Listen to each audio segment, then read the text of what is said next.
సామాన్య 15వ ఆదివారము. రక్షణ సందేశము. క్రీస్తునందు ప్రియులారా, దేవుని వాక్కును ధ్యానించడానికి మిమ్మందరినీ ప్రేమతో ఆహ్వానిస్తున్నాను.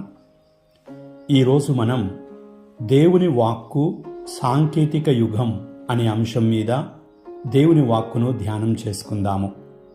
ప్రియులారా, క్రైస్తవ జీవితం ఫలించే జీవితం. నూరంతలుగా ఫలించాలని ప్రభువు మనల్ని దీవించాడు. దేవుని వాక్కు మన హృదయంలో ఉండుట వలన మన జీవితము ఫలిస్తుంది. మన హృదయం ప్రభుని వాక్కు స్వీకరించే స్థితిలో ఉండాలి. ప్రభువు వాక్కు ఎప్పటికీ నిష్ఫలము కాదు, సంకల్పమును నెరవేరుస్తుంది. ప్రభువు వాక్కును స్వీకరించిన విశ్వాసి జీవితము ఎప్పటికీ వృధా కాదు. దేవుని చిత్తమే మన జీవితంలో నెరవేరుతుంది. ప్రియులారా, ప్రస్తుతం మనం సాంకేతిక యుగంలో జీవిస్తున్నాము. మనం ఒప్పుకున్నా ఒప్పుకోకపోయినప్పటికీ మన ఆలోచనలు, ప్రవర్తన, జీవన విధానం సాంకేతిక ప్రభావంలోనే ఉన్నది. సామాజిక మాధ్యమాలు సమాచారం కోసం మాత్రమే కాదు, మన జీవన విధానానికి అనుకూలంగా మార్చుకున్నాము. అంతేకాదు, కొన్ని మార్లు మన జీవన విధానము సామాజిక మాధ్యమాలకు అనుకూలంగా మార్చుకుంటున్నాము. విచారకరమైన విషయం ఏమిటంటే, మనలో చాలామంది దేవునితో ఉన్న సంబంధంలో ప్రచార మాధ్యమాలతో ఉన్న సంబంధములా జీవిస్తున్నారు. ప్రియులారా, మనకు నచ్చిన సామాజిక మాధ్యమాన్ని మనం ఎన్నుకున్నట్టే ఎవరికి నచ్చిన దేవుడు వారికంటూ జీవిస్తున్నారు. దేవుడు కూడా మరొక సామాజిక మాధ్యమంగా భావించేవారు లేకపోలేదు. అనుదినం దేవుని వాక్కు వింటున్నామే కానీ ఆచరించడం లేదు. సామాజిక మాధ్యమాల్లో వినోదమునకు ఎక్కువ ఆసక్తి చూపించినట్లే దేవాలయంలో వినోదాన్ని చూడాలనుకునేవారు లేకపోలేదు. సత్యాన్ని స్వీకరించకుండా భౌతిక తృప్తి కోసమే చర్చికి వెళ్ళేవారు చాలామంది ఉన్నారు. మనం కోరినది దేవుడు ఇవ్వడం లేదని, దేవుడే లేడని నాస్తికులుగా మారేవారు చాలామంది ఉన్నారు. ప్రియులారా, మన జీవితము నుండి దేవుని దూరం చేసుకుంటున్నాం. అంచేత ఈ రోజుల్లో సువార్తను బోధించడం కష్టంగా మారింది. సామాజిక మాధ్యమాల ఉచ్చులో చిక్కుకొని కాలం కరిగిపోతుండగా మనుషుల హృదయాలు బండగా మారుతున్నాయి. ఆత్మీయ జీవితం కుంటుపడుతుంది. కుటుంబ సంబంధ బాంధవ్యాలలో పెను మార్పు చూస్తున్నాము. ఎవరికి ఏమి కానట్టు జీవిస్తున్నారు. అంచేత సువార్తా ప్రచారానికి ప్రస్తుత సాంకేతిక యుగంలో ప్రభావితం చేయగలిగే మెరుగైన మార్గాలను కథోలిక శ్రీసభ మనకందిస్తుంది. ప్రియులారా, నూతన సువార్తా ప్రచారాన్ని ప్రోత్సహించే కథోలిక శ్రీసభ అధికారిక విభాగం ప్రస్తుత పరిస్థితులను అధ్యయనం చేస్తూ పలు రకాలైన సూచనలు చేస్తుంది. ప్రపంచానికి యేసుక్రీస్తు ఒక్కడే రక్షకుడు. ఆ ప్రభుని ప్రపంచానికి ప్రకటించడంలో నేటి సాంకేతిక యుగంలో సంక్లిష్టంగా ఉన్నది. కానీ శ్రీసభ ఆరంభములో ఉన్నట్లే మన బాధ్యత అలాగే ఉంది. ప్రస్తుతం ఎదుర్కొంటున్న సంక్షోభం ప్రజల జీవితాల నుండి దేవుని దూరం చేస్తుంది. క్రైస్తవ విశ్వాసం పట్ల ఉదాసీనత ప్రజా జీవితము నుండి దేవుని దూరం పెట్టే పరిస్థితి కనిపిస్తుంది. ఇటువంటి పరిస్థితులలో ప్రజలలో విశ్వాసాన్ని నింపడం మనందరి బాధ్యత. ప్రియులారా, సాంకేతిక యుగంలో సువార్తా ప్రబోధానికి ఉన్న సవాళ్లను ధ్యానించుదాం. సామాజిక మాధ్యమాల ద్వారా తప్పుడు సమాచారం వేగంగా వ్యాప్తి చెందుతుంది. యువతలో డిజిటల్ వ్యసనం, ఆధ్యాత్మిక జీవితానికి సమయం తగ్గిపోవడం చూస్తున్నాము. సువార్తను వినోదంగా మాత్రమే చూసే ధోరణి పెరుగుతుంది. కృత్రిమ మేధస్సు ద్వారా నిజమైన బోధన, నకిలీ సమాచారం వేరు చేయడం కష్టంగా మారింది. వ్యక్తిగత సాక్ష్యాల కంటే ఆన్లైన్ ప్రభావానికే ఎక్కువ ప్రాధాన్యత పెరుగుతుంది. డిజిటల్ ప్రపంచంలో నైతిక విలువలు, వ్యక్తిగత గోప్యత, వ్యక్తిగత బాధ్యతలు వంటి అంశాలపై పెను సవాళ్లు ఎదుర్కొంటున్నాము. క్రీస్తునందు ప్రియులారా, సాంకేతిక యుగములో సువార్తా ప్రబోధానికి ఆచరణాత్మకమైన సూచనలను అన్వేషించాలి. శ్రీసభ అధికారిక బోధన ఆధారంగా మాత్రమే డిజిటల్ సువార్తా ప్రచారం చేయడం ప్రారంభించాలి. సామాజిక మాధ్యమాలు, ప్రస్తుతం ప్రాచుర్యంలో ఉన్న యూట్యూబ్, వాట్సాప్, ఫేస్బుక్, ఇతర మాధ్యమాలను బాధ్యతాయుతముగా సద్వినియోగం చేసుకోవాలి. దుర్వినియోగపరిచే అవకాశాలలో జాగ్రత్తగా ఉండాలి. చిన్న చిన్న వీడియోలు, బైబిలు ధ్యానాలు, జీవిత సాక్ష్యాలు యువతను ఆకర్షించే విధంగా నిర్మాణాత్మకమైన పాత్ర పోషించాలి. డిజిటల్ ప్రచారం మాత్రమే సరిపోదు. ప్రార్థన, దివ్య సంస్కారాల స్వీకరణ, క్రైస్తవ విశ్వాస జీవితానికి ప్రాధాన్యతనివ్వాలి. కృత్రిమ మేధస్సు వంటి సాంకేతిక సాధనాల సహాయము విశ్వాస జీవితాన్ని దారి తప్పించుకోకుండా ఉపయోగించాలి. శ్రీసభ అధికారిక బోధనకు కృత్రిమ మేధస్సు ప్రత్యామ్నాయం ఎప్పటికీ కాదు. ప్రతి సందేశం దేవుని ప్రేమను, కృపను, సత్యాన్ని, ఆశాభావాన్ని, క్రీస్తు విలువను ప్రతిబింబించేలా ఉండాలి. డిజిటల్ ప్రచారకర్తలుగా సువార్తా బోధకులు తగిన శిక్షణను పొంది ఎంతవరకు ప్రజలకు క్రీస్తును దగ్గర చేయాలో అంత ప్రయత్నం చేయడం అవసరం. ఈ ప్రక్రియలో క్రీస్తు స్థానాన్ని తగ్గించి వ్యక్తిగత స్థానాన్ని పెంచుకునే పరిస్థితులు రాకూడదు. వ్యక్తుల ఆరాధన విగ్రహారాధనకు దారితీస్తుంది. సజీవ దేవుని ఆరాధన మాత్రమే డిజిటల్ ప్రచారకర్తలు చేయవలసి ఉంటుంది. ప్రియులారా, సాంకేతిక యుగం కథోలిక శ్రీసభకు ఒక సవాలుగానే చూడకూడదు. దేవుడిచ్చిన అవకాశంగా కూడా భావించాలి.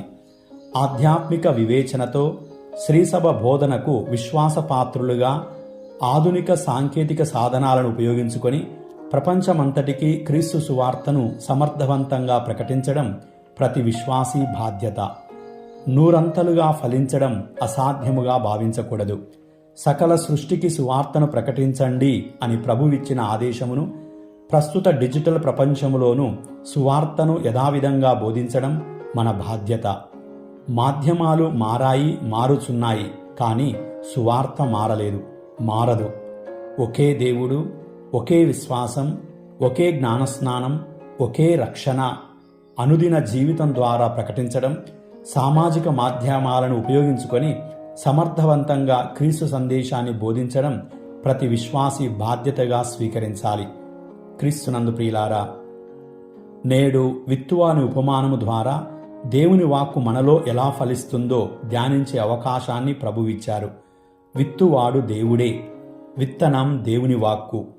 పొలము మన హృదయమే. మన హృదయము దేవుడు నాటే విత్తనమును స్వీకరించే స్థితిలో ఉన్నదా? ప్రస్తుత సాంకేతిక యుగంలో విత్తువాని ఉపమానాన్ని ఎలా అర్థం చేసుకోవాలో ధ్యానించుదాం. ప్రియులారా, నేడు సాంకేతిక ప్రపంచంలో విత్తువాని ఉపమానం మరింత అర్థవంతంగా కనిపిస్తుంది. దేవుని వాక్కు అనే విత్తనం, డిజిటల్ మాధ్యమాలు ఆ విత్తనాన్ని చల్లే కొత్త పొలాలుగా మారాయి. క్రీస్తు బోధించిన ఉపమానములోనికి వెళ్దాం. మొట్టమొదట కొన్ని విత్తనాలు త్రోవ ప్రక్కన పడినాయి. త్రోవ ప్రక్కన పడిన విత్తనం పరధ్యానముతో నిన్న మనస్సు లాంటిది. మొబైల్ ఫోన్లు, సోషల్ మీడియా, క్షణక్షణానికి వచ్చే నోటిఫికేషన్, అందులోని వీడియోల వల్ల దేవుని వాక్కు వినడానికి ఏకాగ్రత తగ్గిపోతుంది. వాక్కు మన హృదయములోనికి వెళ్లకుండా సాంకేతిక మాధ్యమాలు తినివేస్తున్నాయి. హృదయములోనికి ప్రవేశించకుండా పరధ్యానాన్ని సృష్టిస్తున్నాయి. సాంకేతిక మాధ్యమాలను ఉపయోగించుకోవడంలో పరధ్యానం పనికిరాదు. రెండవది, రాతి నేల మీద పడిన విత్తనాలు. రాతి నేల తాత్కాలిక ఆధ్యాత్మికత. స్ఫూర్తిదాయక వీడియోలు, రీల్స్ చూసిన వెంటనే ఉత్సాహపడినప్పటికీ ప్రార్థన, దివ్య సంస్కారాలు, దేవుని వాక్కు ధ్యానం వంటి లోతైన ఆధ్యాత్మిక జీవితం లేకపోతే విశ్వాసం నిలకడగా ఉండదు. మూడవది, ముళ్ళ మధ్య పడిన విత్తనాలు. ముళ్ళ మధ్య పడిన విత్తనం డిజిటల్ ప్రపంచపు ఆకర్షణలే.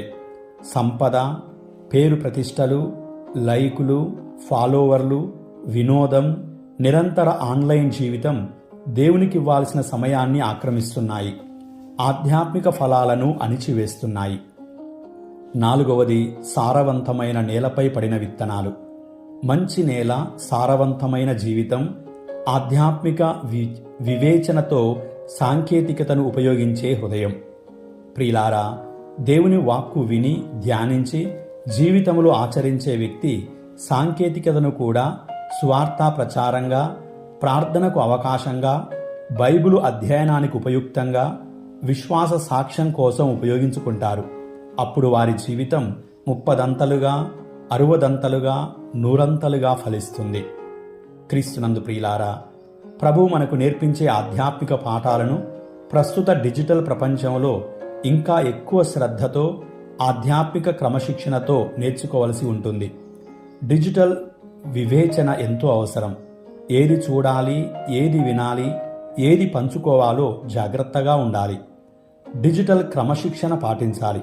అనుదినం దేవుని వాక్కు ధ్యానించుటకు, ప్రార్థనకు ప్రత్యేక సమయాన్ని కేటాయించాలి. అనుదిన దివ్యబలి పూజ డిజిటల్ మాధ్యమాలలో చూసిన పూజకు ప్రత్యామ్నాయం కాదు. డిజిటల్ లైవ్లో పూజలు వ్యక్తిగతంగా ఆలయంలో పాల్గొనే పూజలకు ప్రత్యామ్నాయం ఎప్పటికీ కాదు. అనారోగ్య కారణాలు, ఇతర ప్రతికూల పరిస్థితులలో మాత్రమే ప్రచార మాధ్యమాల ఆధ్యాత్మిక కార్యక్రమాలలో చురుకుగా పాల్గొనాలి. డిజిటల్ సువార్తా ప్రచారం అవకాశంగా ఉపయోగించుకోవాలి.